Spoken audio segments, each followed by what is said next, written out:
51. Hemos hablado ya hace unas 3 semanas atrás, cuando me tocaba predicar, el contexto del Salmo 51. ¿Se acuerda? Es bien interesante el contexto del Salmo 51, porque lo que nos muestra en ese Salmo es algo muy especial. Recuerde, le voy a hacer de acuerdo 5 minutos el contexto del Salmo 51. En determinado momento usted sabe que David había pecado. Su gran pecado era que había tomado mujer ajena. Se había quedado con Betsabé, mujer de Urías, y es más, todavía había mandado a matar a Urías para al final quedarse con su mujer. Fue un pecado delante de Dios, un pecado muy grave, un pecado terrible. Y mandó al profeta Natán a hablarle a David. Y le dijo: David, ¿cómo es posible que hayas hecho esto? Y le contó una historia acerca de un hombre que había robado una ovejita. Y David se levantó y dijo: a ese que hizo tal cosa, la muerte. ¿Se acuerda, verdad? Y por la declaración que dijo de la muerte a la final, él mismo cavó su propia tumba. Él mismo cavó su propio hueco. Recuerde siempre que antes que el juicio de Dios venga a nuestras vidas, Dios va a moverse en misericordia. Y así como a David, el profeta Natán se acercó y le dijo: David, Dios ha visto tu pecado. Y le cuenta una historia. Usted va a ver algo en su caminar. Se encontrará con alguna persona, algún familiar, a alguien que esté en un pecado. Pero se va a dar cuenta que el pecado que está observando, está viendo, o que ha escuchado, o será una prédica, algo le está hablando a usted, porque usted mismo está en eso. Y el juicio que usted dé para con aquello que ha escuchado, que ha visto, ese mismo juicio usted va a recibir. Si David hubiera entendido, si hubiera estado en el Espíritu, hubiera entendido que se estaba hablando de él, de inmediato se hubiera arrodillado, pedido perdón, su hijo no hubiera muerto. Le dio la oportunidad el Señor. Pero él se creyó santo, puro, y que en realidad él no había cometido ningún error. Y dio un dictamen de muerte, por lo cual ese mismo dictamen cayó sobre él. Su hijo murió. ¿Está bien? Ahora, el profeta Natán le dijo: tu hijo va a morir. Se entristeció grandemente el corazón de David y se puso en 7 días de ayuno y de oración, pidiendo en misericordia a Dios que no muera su hijito. Ahora, en ese proceso de 7 días es donde David compuso el Salmo 51. El Salmo 51 es un salmo de arrepentimiento, un salmo de teshuvá, de volver a Dios. Me arrepiento, Señor, de lo que hice. Pero el contexto del Salmo 51 no es tanto que David se está pidiendo perdón para que Dios le perdone lo que ha hecho, porque en realidad ya Dios le había perdonado a través de la boca del profeta Natán y le dijo: Dios ya te ha perdonado, no morirás. Pero el contexto lo que nos enseña es que David realice este salmo, y mi intención de enseñar los salmos es porque en los salmos hay secretos. Los salmos en sí mismos son cánticos, pero también son oraciones. Y si nosotros encontramos el secreto de los salmos, cuando nos encontremos en una situación similar, podemos utilizar los salmos para orar y clamar misericordia al Señor. Entonces el Salmo 51, David empezó a componerlo pidiendo misericordia a Dios. ¿Para qué? Sí, para que sus pecados sean perdonados, pero en un sentido de que su acto no afecte a otras personas. De que lo que él ha hecho no termine lastimando la vida de su hijito. Es un salmo diciéndole: ten misericordia, Señor, que lo que yo he hecho no afecte a mi hijito. No, que no pase. Al final, si algo tiene que suceder, que conmigo suceda, pero que no afecte a los demás. Recordemos siempre que nuestros actos muchas veces las van a terminar pagando nuestros hijos. Nuestras cosas que hagamos un día las van a terminar pagando nuestros seres más queridos. Dice la Escritura que nosotros vamos a aún pagar lo que hayamos hecho a una segunda, tercera, hasta una cuarta generación. Por aquello, este salmo es para que aquello no suceda y haya misericordia de Dios. Pero el Señor decidió, ya había decidido, y el niño murió. David se levantó y nos dejó este salmo para que nosotros pudiéramos comprender una grande verdad. Hasta ahí es el contexto y la primera intención del salmo. En el vocablo hebreo hay algunas palabras que tienen doble sentido. Tanto se puede significar algo positivo como algo negativo. en el vocablo hebreo una palabra puede ser algo positivo como también algo negativo. ¿Está bien? Hay que hacer la interpretación conforme al contexto para hacer una buena interpretación. Ahora, los salmos también tienen secretos, no solamente uno, sino nos pueden hablar 2, 3 secretos y cosas a medida que vamos estudiando. Hoy les voy a revelar el segundo secreto de este salmo. Es bien interesante, porque también en la oración del Salmo 51, David va a pedir otra cosa también, y algo que muchos de nosotros hemos vivido. Cuando cometemos un pecado, cuando cometemos una transgresión, cuando ofendemos a Dios, a través del Espíritu Santo llega el arrepentimiento en nuestra vida. Nos arrepentimos y decimos: Señor, perdóname, nunca debí haberlo hecho. Y venimos al altar y nos arrodillamos y pedimos perdón al Señor, y eso es un acto extraordinario y maravilloso, siempre hagámoslo. Pero yo he observado algo extraño, no sé si usted lo ha visto. Muchas veces oramos, nos levantamos, sentimos una paz del Señor, pero pasa un día, pasa 2 días, seguimos recordando eso y nos sigue atormentando. Aunque ya nos hemos pedido perdón del Señor, sigue atormentando ese recuerdo, sigue atormentando esa tristeza, sigue atormentando ese dolor. ¿Sabe? Eso no tiene que suceder. Cuando el Señor perdona, ese perdón nos lava por completo. Es como decir que nuestro pecado ha ensuciado nuestra ropa blanca, pero el perdón de Dios lo ha vuelto a lavar. En este capítulo, en este salmo, vamos a encontrar esas palabras famosas, que cuando el Señor nos perdona, será nuestro pecado hecho como blanca lana, ¿se acuerdan? En este salmo vamos a leer eso. Cuando el Señor nos perdona, usted tiene que levantarse y estar convencido de que Dios le ha perdonado. Y no seguir recordando, ni lastimándose, ni autojuzgándose con eso. Se va a acordar siempre de esto. Si tú te sigues autojuzgando de un error que has cometido, de aquí a 2 años, de aquí a 1 mes, 2 meses, después de haberte pedido perdón, eso te sigue doliendo en el corazón, ¿sabe qué sucede? Esto nunca te vas a olvidar. Si tú no aceptas el perdón de Dios en tu corazón, lo que sucede es que estás negando la misericordia de Dios. Es como decir: Señor, no creo que me hayas perdonado. Porque si tú crees que te has perdonado, esa paz ya tiene que existir en tu alma, esa certeza de perdón tiene que estar en tu corazón. Pero muchas veces no sentimos aquello y nos seguimos. No debería haber hecho eso. Está bien, no deberías haberlo hecho. Ahora arrepiéntete, vuelca la hoja, como se dice comúnmente, dejándolo todo atrás, extiéndete hacia adelante.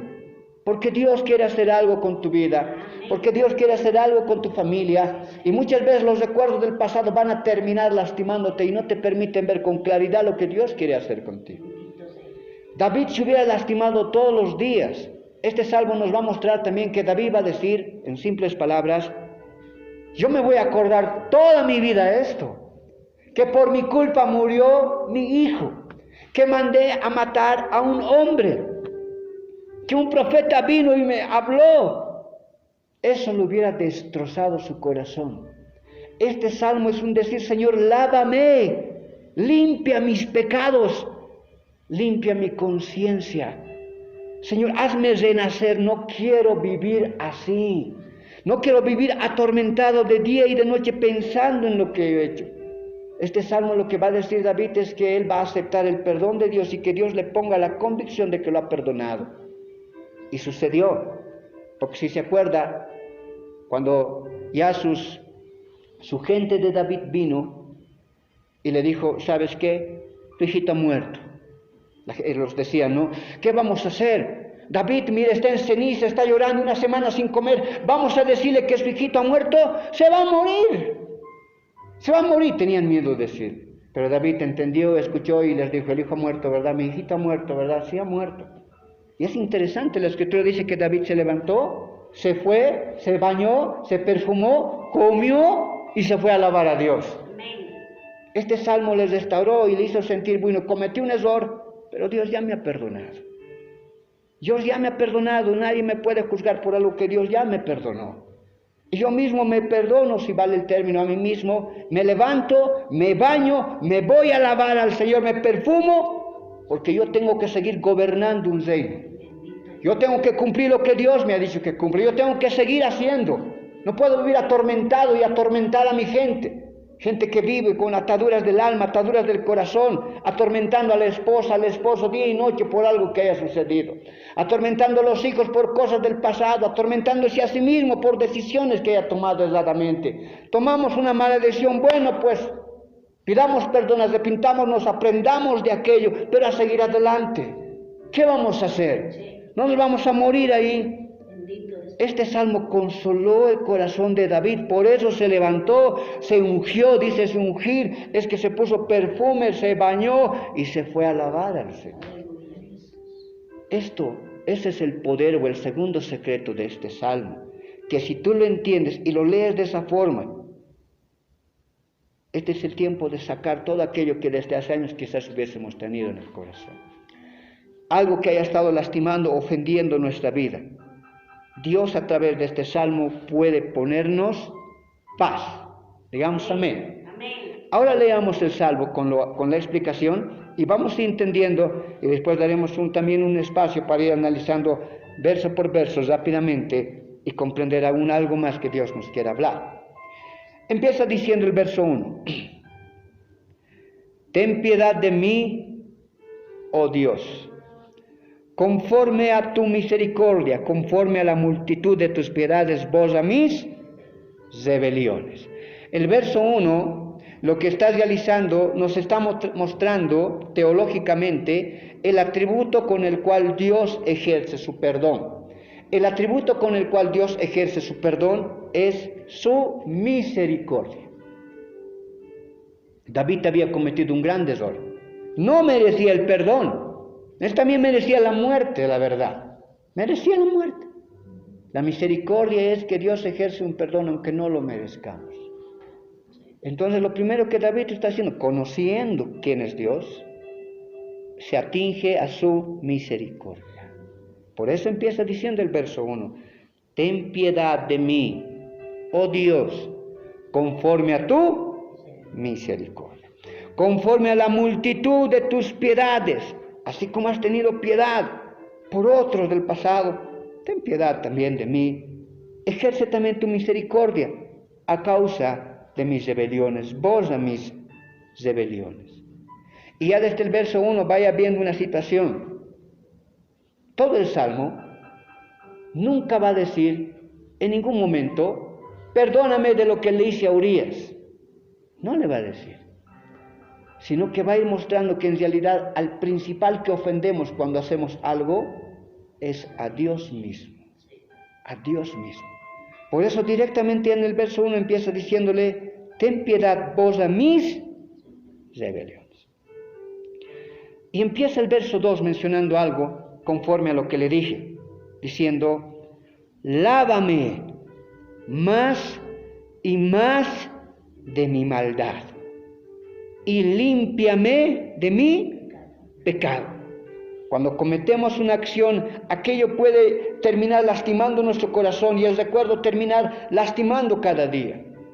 Cuando el Señor nos ha perdonado y punto, no hay más. Si usted se sigue recordando y autojuzgando, el diablo lo va a seguir señalando. El diablo le va a seguir acusando. Y si en algún momento, a través de la boca de alguien, o a través quizás de una debilidad espiritual, ese recuerdo viene a su vida, es solamente el diablo que sigue queriendo utilizar, porque el único acusador después del perdón es el diablo. Dios perdona y amén, no hay vuelta atrás. Pero el diablo dice que es un acusador y sigue inquiriendo. Y David dice, lávame, necesito ser lavado. Lavado mi conciencia, lavado mi corazón, lavado de mi alma.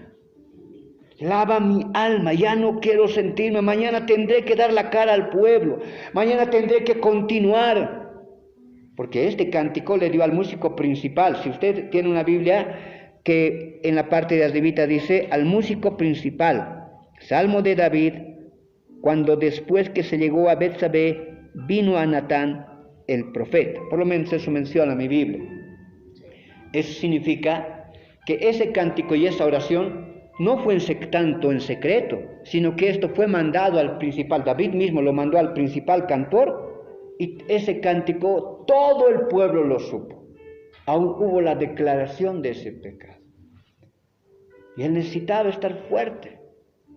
Él necesitaba estar muy, muy tranquilo en su corazón para poder soportar aún todo lo que después se iba a venir. Y lo que él pedía era ir diciendo en el verso 2, volvemos a leer: lávame más y más de mi maldad, límpiame de mi pecado. Y si leemos el verso 3 dice: porque yo reconozco mis rebeliones. Gloria a Dios, para que exista el perdón por la misericordia de Dios y haga un lavatorio de nuestro pecado y nuestra alma se sienta en paz. Tiene que haber un reconocimiento que nosotros hemos sido rebeldes para contra con Dios. Rebelión, rebelde implica que aunque Dios ya nos ha enseñado a través de la palabra cómo debemos hacer, nosotros hemos hecho lo contrario. Hemos hecho rebeldía, nos hemos portado rebeldemente. Pero la segunda parte del verso 3, mire lo que dice: y mi pecado está, y utiliza una expresión, una palabra, siempre delante de mí. Esos son los recuerdos, los pensamientos. Todo el tiempo delante de nosotros sigue existiendo esa acción. Y seguimos llorando por eso, seguimos arrepintiéndonos por eso, seguimos pidiendo perdón por eso. No es correcto. Si usted cree que Dios es misericordioso, Dios la ha perdonado, le ha lavado a su alma, levántese y continúe sin mirar atrás. Porque si no hacemos eso, todo el tiempo tu pecado frente de vos va a estar. Y te va a ir matando el alma, te va a ir destruyendo el corazón. David se tenía que levantar, tenía que llevar un reino. Él tenía que continuar. Y si lo declaró al pueblo, fue por humildad de su corazón. Porque no nos hace menos declarar que nos hemos equivocado, declarar que hemos errado. A la final, eso en un momento dado nos elevará. Al que se humilla, Dios lo exalta. Dios con él, David, les he enseñado, era un conocedor de la Escritura extraordinario. Hay rastros en el Tanaj que muestran que David estudiaba la Escritura desde las 12 de la noche hasta las 7 de la mañana, dormía en la mañana, se levantaba, volvía a estudiar la palabra y después hacía las cosas del reino. Porque en la cultura judía se entiende una cosa, que aquí lo estamos intentando practicar en la iglesia. ¿Por qué estamos orando de 6 a 7? Porque lo primero que tenemos que hacer en el día, para que nuestro día sea bendecido, al principio tenemos que entregar todo al Señor. Mejor si es en oración, mejor si es en estudio de la palabra. Si es por decirlo así, este es todo el día, ¿está bien? Si en la mañana tú te levantas orando, estudiando la palabra, es como que le das las primicias de todo al Señor. Lo primero a Dios. Y después Dios te bendice en todas las cosas que tienes que hacer en el día. Pero hacemos al revés, preocupado en mis cosas que tengo que hacer. Cansado, recién le doy lo último de mis fuerzas al Señor. Pasa el día siguiente, ¿dónde está la bendición? Chorrea al revés, así funciona en el ámbito espiritual. Si tú le pones primero al Señor en todo, aún leyendo la Biblia en la mañana, estudiando su palabra, escuchando mensaje, le estás dando toda la primicia. Y después en la tarde ya puedes trabajar con tranquilidad, porque ya toda la bendición va a estar llegando y tu día va a estar protegido. ¿Está bien? Ya. Porque yo reconozco mis rebeliones, mi pecado está siempre delante de mí me va a ir calcomiendo mi alma día y noche. Yo necesito que laves mi rebelión, que limpies mi pecado. Si hemos podido entender hasta ahí, el verso 4 nos va a dar la clave para que aquello suceda. Para que nosotros podamos sentir esa paz que da un verdadero arrepentimiento, el verso 4 nos da la clave. Aquí es lo central para poder recibir ese perdón de Dios. ¿Qué es lo que tenemos que hacer? El verso 4 dice así. Escuche esto. Nosotros tenemos que tener un reconocimiento que hemos pecado en contra de Dios. Es verdad, hemos cometido una acción impropia con algún hermano, un amigo, un vecino, un papá, una mamá. También tenemos que pedirnos perdón, dígame. También tenemos que acercarnos en su momento dado y pedir perdón. pero al principal que has ofendido es a Dios. El problema es que cuando directamente vemos y pensamos en nuestro corazón que hemos ofendido solamente al hermano, por decirlo así, ¿no ve? Al hermano, al hombre. Tú te acercas a la persona, si solo le pides perdón a la persona, en tu inconsciente, en tu subconsciente está una idea. Ya yo te pido perdón, pero vos igual has hecho. Ves un hombre y ves otro hombre. Y a la final tú dices, pero ¿quién no ha pecado? ¿Quién no ha hecho algo malo? Esas palabras son cuando vemos hombre a hombre. Te he lastimado, pero tú te acuerdas lo que me has hecho la semana pasada. ¿Te acuerdas lo que has hecho vos también? Ah, vos peor que mí eres. Yo por lo menos me estoy perdonando. Vos peor que mí eres. ¿Por qué hacemos eso? Porque estamos viendo hombre, hombre. Es igual que yo, malvado y pecador. El arrepentimiento real nunca llegará si tú ves hombre, hombre. Aún excusas vas a decir. Hasta versos bíblicos te vas a buscar para defender. El arrepentimiento real es que tú comprendas que tu ofensa ha sido para con Dios. Ese es el principio. Por eso dice el verso 4, contra ti solo he pecado. Dios, reconozco, contra ti he pecado. Si tenemos ese entendimiento y esa conciencia, ya después ver a un santo, ya después ver a Dios, a un puro, al perfecto, a Él no le puedes mirar, pues vos igual has pecado. A Él le miras, te arrodillas y te humillas inmediatamente. Siempre acuérdese de aquello, nuestra principal falta ha sido para con Dios, para que usted experimente el verdadero perdón. Contra ti solo he pecado y he hecho lo malo delante de tus ojos, para que seas reconocido justo en tu palabra y tenido por puro en tu juicio. Este salmo, este verso en el lenguaje sencillo dice así, en el lenguaje actual dice así: a ti y solo a ti te he ofendido. A ti, solo a ti te he ofendido. Y mira lo que dice después. En la Reina Valera 60 dice, y he hecho lo malo delante de tus ojos. En el lenguaje actual esa parte es extraordinaria, dice, he hecho lo malo en tu propia cara. Sabiendo porque Dios está en todo lado, Dios nos ve. He hecho lo malo en tu propia cara. Bendito. A ti, solo a ti te he ofendido. He hecho lo malo en tu propia cara. Tienes toda la razón al declararme culpable. No puedo alegar que soy inocente. Por eso dice, para que seas reconocido justo en tu palabra y tenido por puro en tu juicio. Yo no puedo alegar nada. Yo soy culpable. Yo no puedo alegar que soy inocente. Bendito sea el Señor. Entonces la clave para poder tener esa paz y poder proseguir adelante es que reconozcamos por completo que hemos ofendido a Dios. Y teniendo ese entendimiento en el corazón, podemos correr al altar, doblar las rodillas y decir, Señor, perdóname. Yo merecía el infierno, soy un pecador, Señor, perdóname.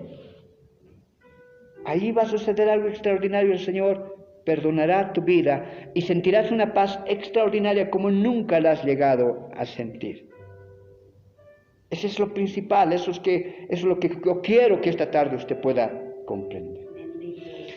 Ahora, entramos en el verso 5 y aquí le voy a pedir que me preste atención, no me voy a salir del tema, pero no nos vamos a ir sin comprender esta parte del verso, porque muchos han utilizado este versículo para hablar algo que no es verdad. Aquí estamos hablando de salvación, aquí estamos hablando sobre que los niños se van al infierno, algo así. Pero se utiliza el verso 5 para decir que los niños se van al infierno. ¿Dónde dice eso? Hay quienes creen que cuando un niño nace, tenga 1 año, 1 mes, 2 meses, 2 días, dicen, ha nacido pecador, ha nacido en pecado, y como ha nacido en pecado, ese niño se va al infierno. ¿De dónde agarran esa idea? Que un niño se va al infierno. De este verso. Mira lo que está escrito ahí. He aquí, dice David, pero está hablando, ¿no? He aquí, en maldad he sido formado, y en pecado me concibió mi madre. Hay varios errores en ese tipo de interpretación que rompen aún la lógica común de la teología, al querer decir que este versículo dice que aquí David está enseñando que el niño nace en pecado, él nació en pecado, y por aquello un niño nace en pecado y se va al infierno. No está diciendo eso. ¿Qué está enseñando? Si aceptáramos aquello, aquí David estaría poniendo una excusa, diciendo, Señor, no tendría lógica ni sentido. En el verso 4 está diciendo, Señor, contra ti he pecado, en tu cara he pecado. Pero es que, ¿sabes, Señor? Recordate, es que mi mamá, en pecador siempre he nacido. Como he nacido pecador, entonces que haya cometido este pecado no debería sorprenderte, Señor. Si aceptamos la enseñanza de que con este versículo un niño se va al infierno, aquí David estaría poniendo una excusa. Pero no es así. Porque eso ya rompe, no tienes ni pies ni cabeza. Aquí como vas a pedirte perdón y después pones una excusa. Mejor sí nos sirva para entender que cuando hagas una oración de arrepentimiento no haya excusa alguna. Nada. Tú tenías la posibilidad de decir no y dijiste sí, eres culpable. No hay más, no hay excusa. Es que tal, es que cual, es que el tío, el hermano, el pastor y yo, mi esposo, nada. Uno decide qué es lo que va a hacer. La Biblia aún dice, llevado por su propia concupiscencia, cae en la tentación. Es algo personal. ¿Qué está sucediendo aquí? Aquí hay algo interesante y va perfectamente con el contexto de la palabra. Cuando dice el verso 5, he aquí, en maldad he sido formado, en pecado me concibió mi madre, está hablando a un hecho natural. El hombre nace, es concebido por su mamá, estoy hablando del varón, ¿está bien? El varón siempre va a tener, por naturaleza biológica, más motivación a la intimidad que la mujer. El hombre siempre va a ser más fácilmente llevado por el deseo de los ojos. Siempre va a nacer por naturaleza biológica, así ha nacido, Dios así hizo al varón, con un impulso mayor a la intimidad. Y eso es el contexto. El pecado era que David había visto a Betsabé y había dicho, qué bonita, la deseo, tiene que estar conmigo. Y lo único que buscó era al principio un placer personal con ella. Se está refiriendo a ese punto en realidad. Y David lo que aquí está diciendo no está poniendo una excusa. Se está refiriendo a ese hecho natural que él tiene conciencia. El pecado fue que él se dejó llevar por el deseo de los ojos. Es una naturaleza quizás más biológica que el varón tiene, pero no era excusa. Lo que aquí él está diciendo en humildad, comprende que las cosas son así, pero que también el varón y que él debería haber tenido, lo que dice la Escritura, dominio propio. La intimidad entre un varón y una mujer no es mala, pero debe ser realizada dentro del matrimonio. Algo bueno que Dios ha creado, el hombre siempre lo convierte en algo malo. La intimidad entre el varón y la mujer es algo bueno si se realiza en el matrimonio. Si se realiza fuera del matrimonio se convierte en pecado. Por eso aquí David está diciendo, he aquí, en maldad he sido formado y en pecado me concibió mi madre. Está hablando de ese impulso que es natural más fuertemente en el varón. En la psicología eso se le llama, o en la biología también algo sobre el líbido se habla, ¿está bien? Es algo natural. Ese es el pecado que impulsó a que David se acercara a Betsabé y la tomara por mujer. No está poniendo, repito, una excusa. Lo que él está diciendo, yo como varón debía haberme controlado, entendido que es mujer ajena, nunca debería haberme acercado. Nunca debería haberme acercado. Señor, reconozco mi pecado. Contra ti solo he pecado. ¿Está bien? A eso se está refiriendo. Paralelo a aquello, podemos leer el Salmo, Segunda de Samuel 12:23. A ver, vamos a leer Segunda de Samuel 12:23. Vamos a buscar Segunda de Samuel 12:23. Ahí es el hecho, ahí es lo que aconteció, es el principio del Salmo 51.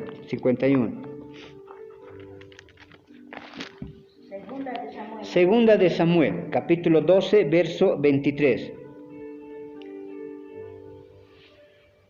La explicación es esa, no hay otra, porque eso mantiene el orden y mantiene el contexto de la Escritura. Ese versículo en ningún momento está mencionando aquello que los niños... 12:23.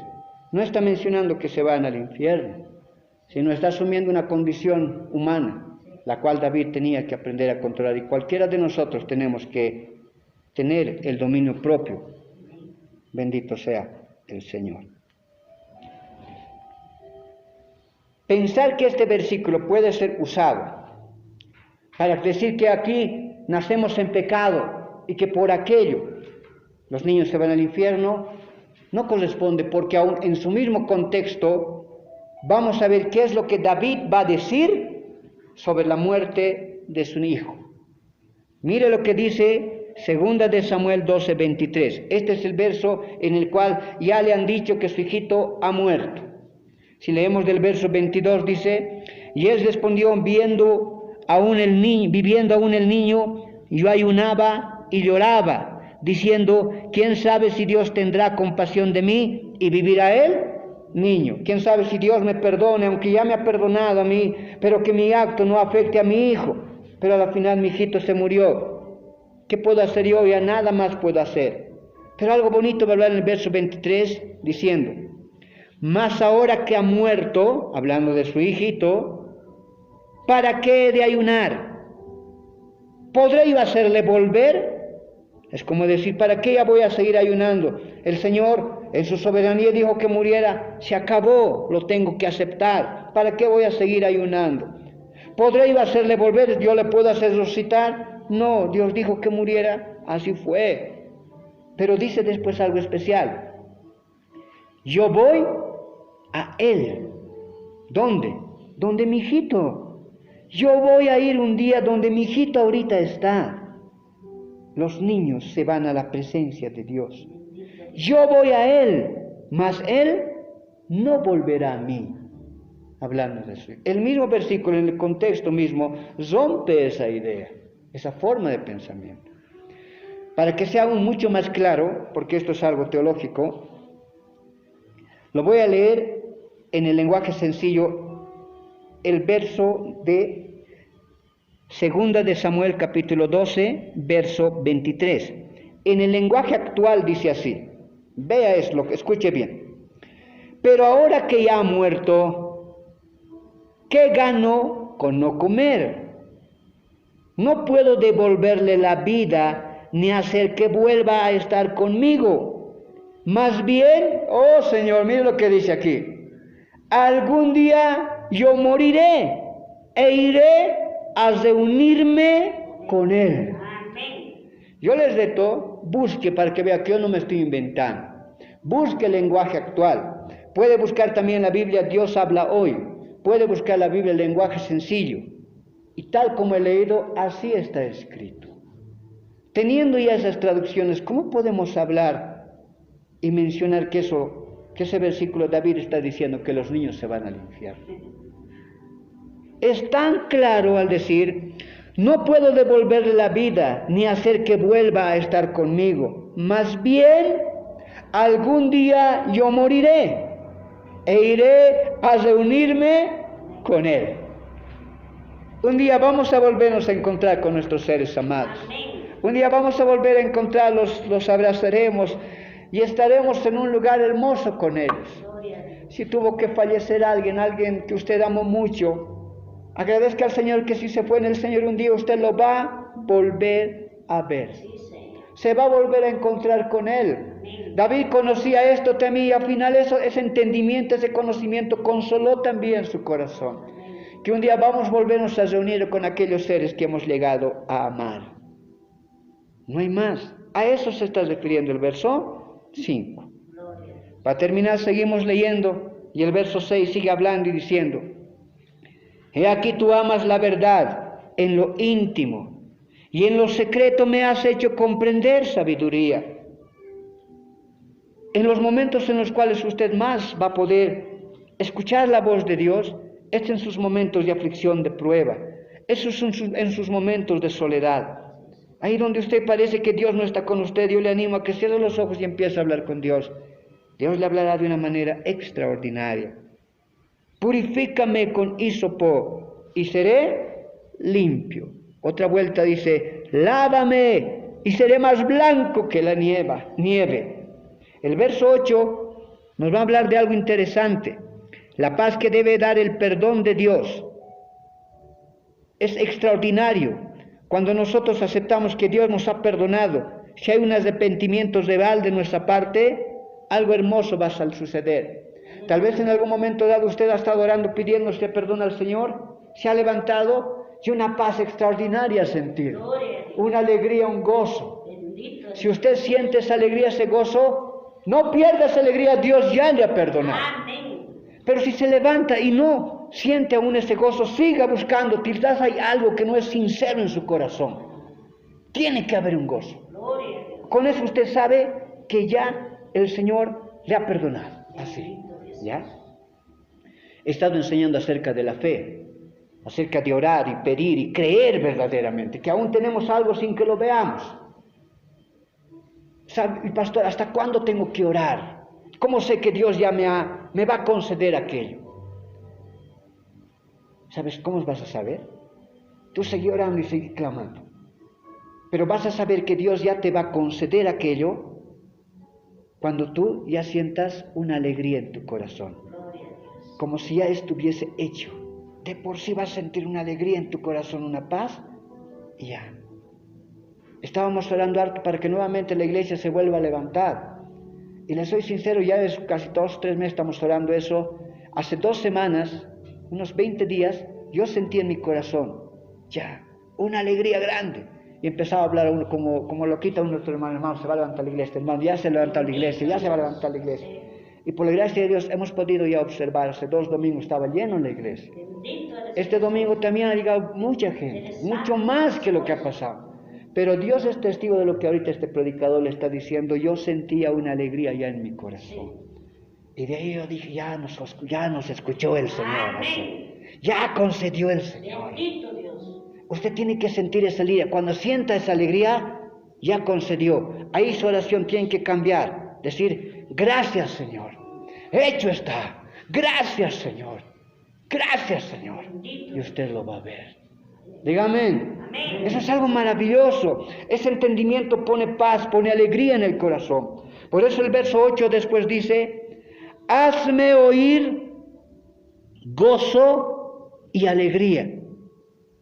Pero ahorita estás muriendo, te estás diciendo, Señor, soy un rebelde, contra ti he pecado. Pero ese accionar de humildad y arrepentimiento hará que tú sientas gozo y alegría. Hazme oír gozo y alegría, y se recrearán los huesos que has abatido. Habrá una sensación de paz extraordinaria en tu corazón, como que estabas cargando aquí una montaña grande y eso se cae. Se recrearán los huesos que has abatido. Una paz extraordinaria. Si llegas a sentir eso, olvídate. Si el diablo te sigue acusando y te hace recordar tu pasado, como decía un predicador, el pastor José Rión decía sobre ese punto, decía, si el diablo te hace recordar tu pasado, ¿qué decía? Hazles recordar a él su futuro, porque tu pasado Dios ya te ha perdonado, ya te ha perdonado. Por tanto, siéntete en paz, siente el gozo y siente la alegría. Si alguien se acuerda de algo y te sigue molestando con eso, tú mírale a los ojos y dile: quiero decirte algo de todo corazón.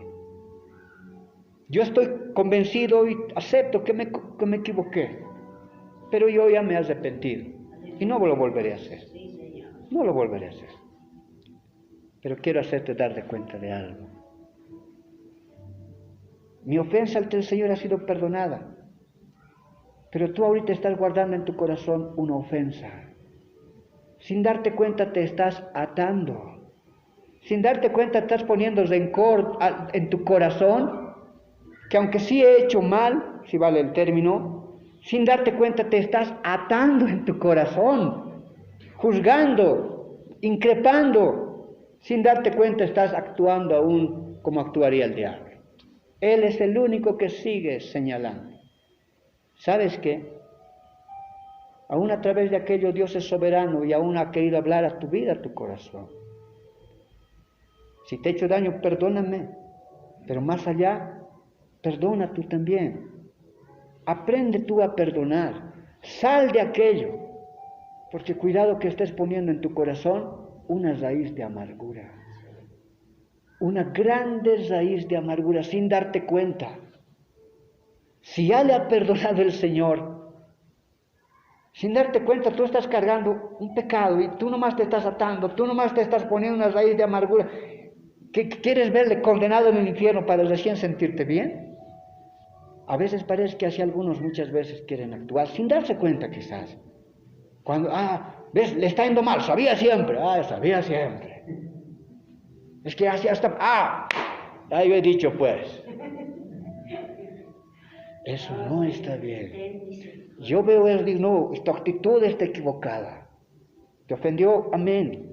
¿Cuántas veces perdonaré a mi hermano que pecó contra mí? Otra traducción dice, ¿cuántas veces perdonaré la ofensa que hizo mi hermano contra mí? Es la misma palabra.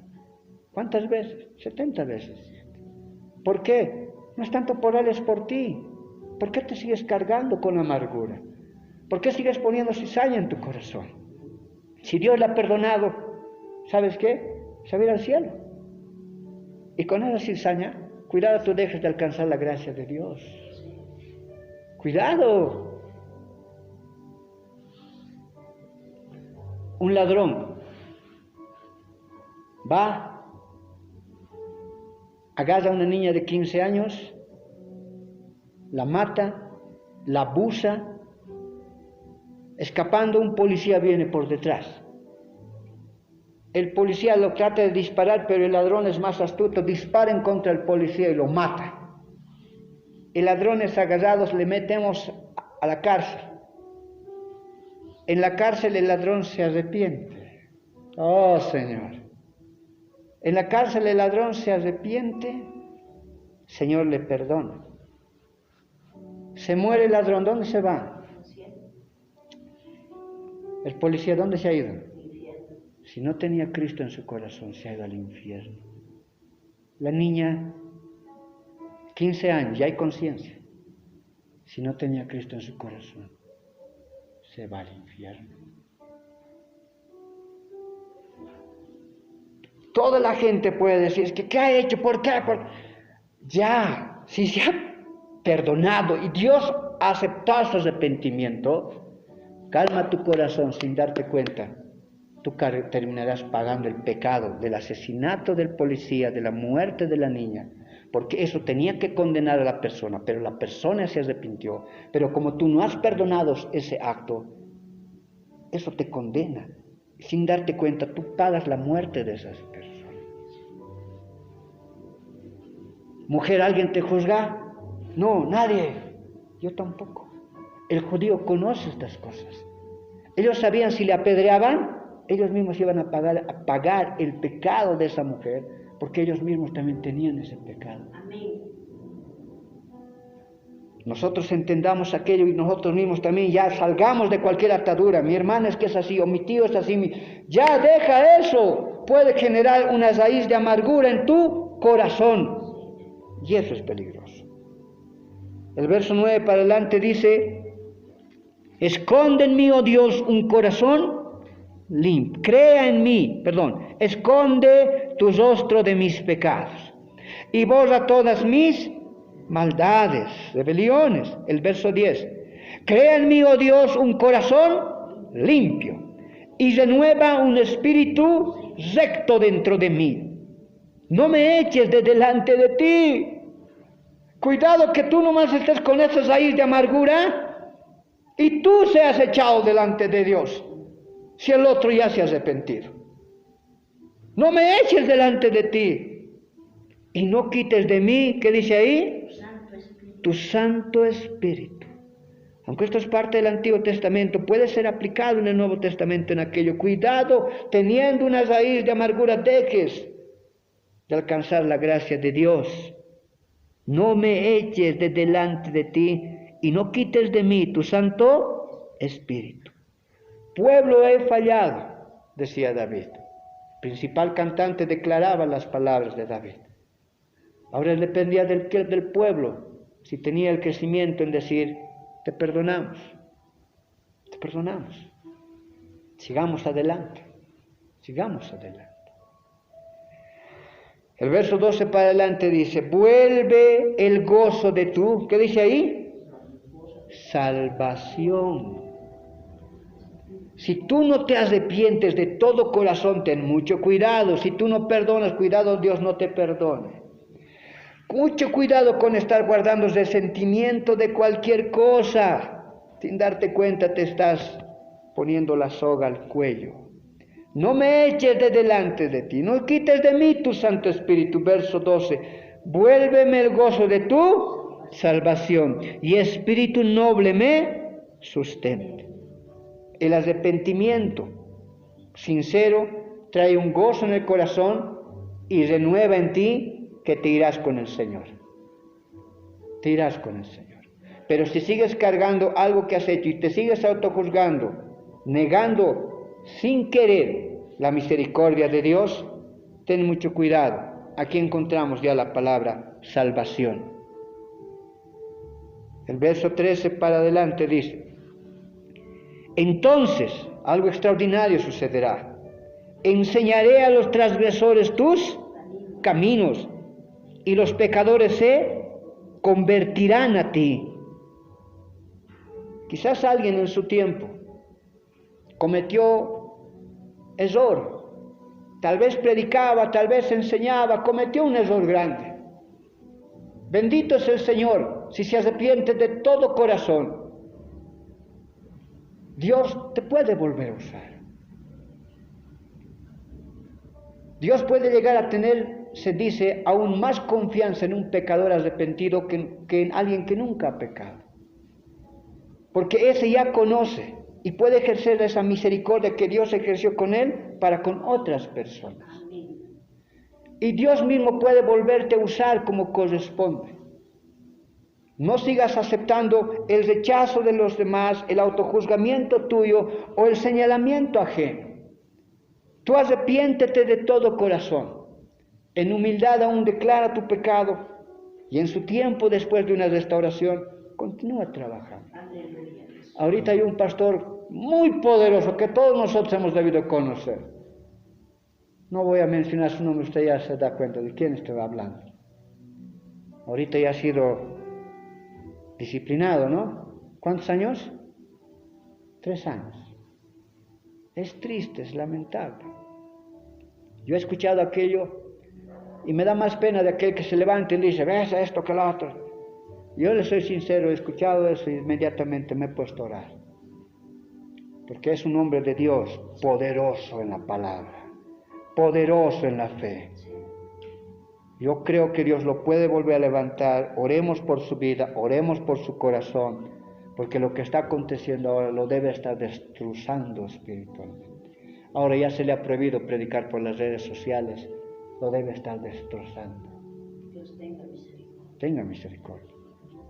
Él ha ejercido su misericordia, ha perdonado, yo creo, si sinceramente se ha arrepentido. Ahora en paciencia espere el tiempo.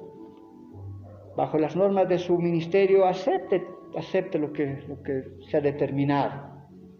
Está determinado. Y después del ejemplo de que se puede volver a levantar, se puede volver a restaurar, y aún ese ministerio mismo del ejemplo de que puede perdonar a alguien, y que no lo releguen y después lo oculten y se desaparezca nomás.